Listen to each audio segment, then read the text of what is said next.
सूर्य ग्रहण जब पड़ा तो कुरुक्षेत्र में सभी ब्रजवासी द्वारिकावासी इकट्ठे हुए और यहाँ पर भगवान का ब्रजवासियों से इतने वर्षों बाद मिलन होता है।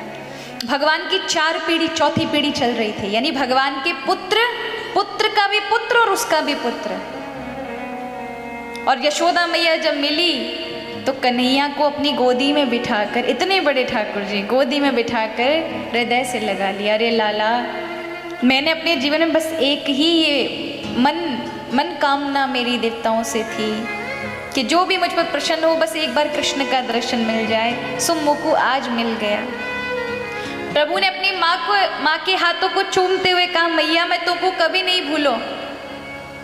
स्वयं द्वारिकाधीश, जहां द्वारिकाधीश के समक्ष सब झुकते थे, आज भगवान एकदम ऐसे ग्वालिया की भांति नन्हे से, जैसे ठाकुर ब्रज में हुआ करते थे, नन्हे से मैया के पास बैठ गए गोदी में। मैया से कहा, मैया तू कुछ भी मांग ले, आज जो तू मांगेगी सो दूंगो। मैया ने कहा, लाला मुझको और कछु नहीं चाहिए,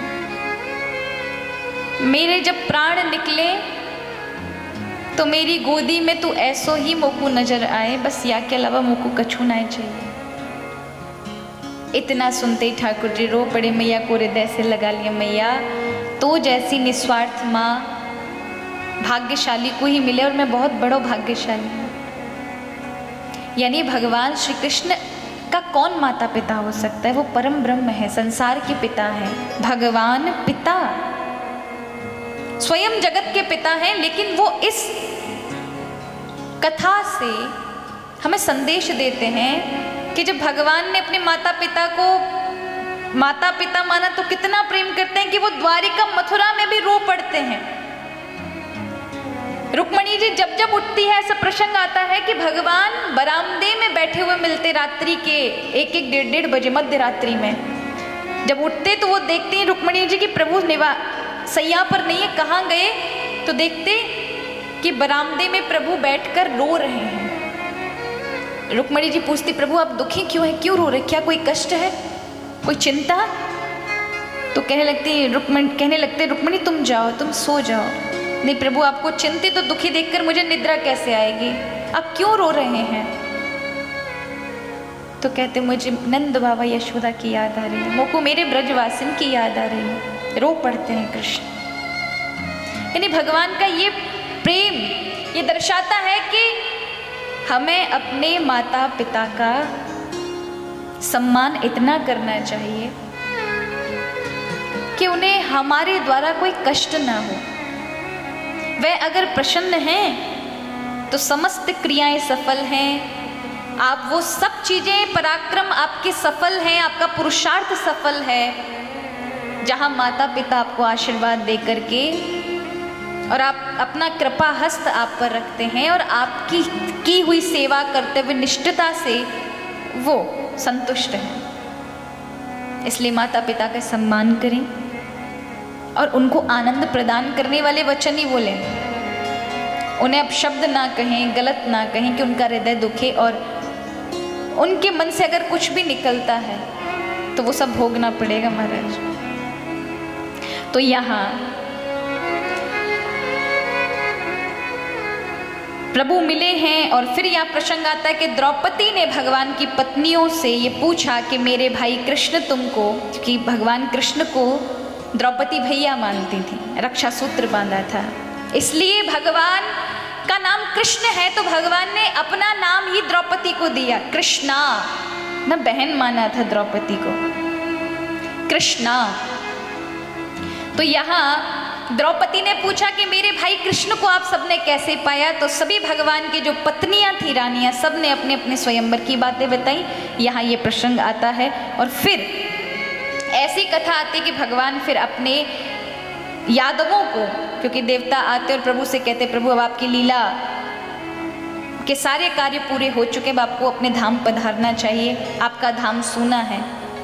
तो प्रभु अब अपने यादवों को ऋषियों से श्राप दिलवा देते हैं, क्योंकि प्रभु जानते हैं कि इन यादवों को उन्होंने जितना बल बाहुल्य दिया है, कहीं वो इस शक्ति को, क्योंकि भगवान की वैष्णवी सेना के समक्ष कोई जीत नहीं सकता था, कोई नहीं जीत सकता था, लेकिन वही वैष्णवी सेना यादवों की कहीं प्रभु के स्वधाम गमन करने के बाद अत्याचार अधर्म ना फैला दे, अपने बल का दुरुपयोग ना कर ले, क्योंकि अब तक भगवान के निकट रहने के कारण वो धर्म के कार्य कर रहे थे और प्रभु के हटते कहीं अधर्म में प्रवृत्त ना हो जाए, तो प्रभु सबको साथ लेकर जाने का योग बना दिया।